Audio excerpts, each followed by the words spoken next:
the area which the recovery garden is in was originally a problem as far as our fireguard group was concerned. It was very heavily timbered, probably in excess of 30 tonne per acre in ground fuel, and I had approached the CFA and a few others about a fuel reduction or a controlled burn, and it was very difficult to get any interest from any of the authorities as far as a controlled burn of the situation. But however, following the fires, we approached the Murrindindi Shire to see if they would be agreeable to clearing the block, seeing that we'd had an uncontrolled burn. From that, I had a meeting on site with after contacting the engineering department, and they agreed to send out a representative. And he in turn surveyed the area and in part agreed that they would help clear the block. That was to level it of all of the fire rubble and do some primary grading of the block. And from that was part of the inception of it, with the agreement of all of the residents in the street that it was a good idea, basically. This is the start of our community recovery garden. This is the remnants of the mulch that we've spent hours spreading, and every stake represents a plant, and there would be hundreds of plants in there, hard to believe, but hundreds of plants, and lots of man hours, and we're putting a lot of love into it, so hopefully it'll reward us and everyone else soon. Well, this was our proposed pathway on the crest of this area, so that it traverses through the entire length of the block, with a step-down area at either end, which is inside the main road, where Mountain Home Road becomes a junction with it. For reasons of safety, it will be well back from the corners. And while it's pretty raw here at the moment, you can probably see the mulch on either side, suggesting that the pathway will go through here. And we possibly will have an area set aside at the top there. That will be one of the suggestions that we have in mind for an area of refuge, or the seats, so that people can have a bit of a rest while walking through the area. And I don't think there's any better way of healing than planting something and watching it grow. You have control over that, in the sense that you can put the plant in and look after it and put some mulch around it and nurture it.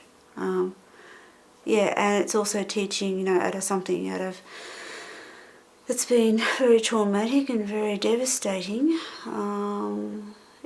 teaching you beauty and patience. Hey, all this happened, but look, if you wait long enough and nurture and give something, what it needs, you'll see beauty happen again. Some of the rather minimal advancements, but they're significant for us because it all takes time.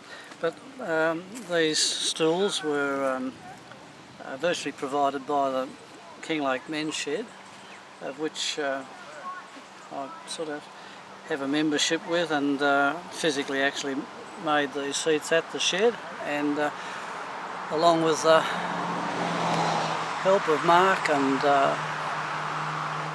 Chris Rural, we actually installed these, and that was one step forward, and there's another one further down the track.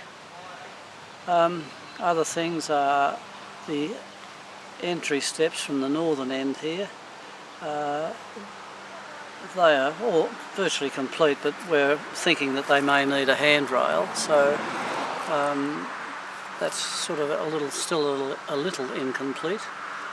Other things that are in the process of are the acknowledgement signage, which is to go on a couple of nicely coloured stones that we have down there, and it reads Mountain Home Recovery Garden, created by the residents of Mountain Home Road to restore and enhance the area post the Black Saturday fires, 27th of the 2nd, 2009.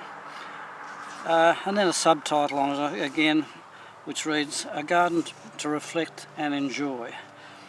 And then underneath that we have some acknowledgements, which is Commonwealth and Victorian state governments, Keep Australia Beautiful, Vic Roads, Murrindindi Shire and Christian School Monbulk, which the children were involved in providing their services to do a lot of the planning. So we hope that will be engraved. Been noticing over the years since we've been up here, like eagles flying around, and even like recently we've seen some eagles on the side of the road, and I suppose it's just been it's an amazing sort of bird, and it reminded us of a passage in the Bible that we both enjoy, which talks about rising above life's difficulties like an eagle. And of course everyone knows how high an eagle can go and up in the sky. And so we just thought that it would be something. I just like eagles, and I found one in a like one of these garden places, and I went, so I thought I'll get it, and it'd be great to have it on somewhere and have a little plaque, just to kind of get people to remember that, you know, it was a difficult time, but we've got through it, and yeah, a bit of inspiration that way. The actual thing I'm going to put on the plaque is not exactly what's in the Bible. It's kind of like I've made it into a bit of a poem based on those verses, and I just call it Hope. And it basically says, "Hope will give us strength to keep on going, to rise above the fray on eagle's wings. Hope will give us courage to keep on walking, to persevere no matter what life brings. Hope is from the Lord." And it comes out of Isaiah chapter 40 verse 31.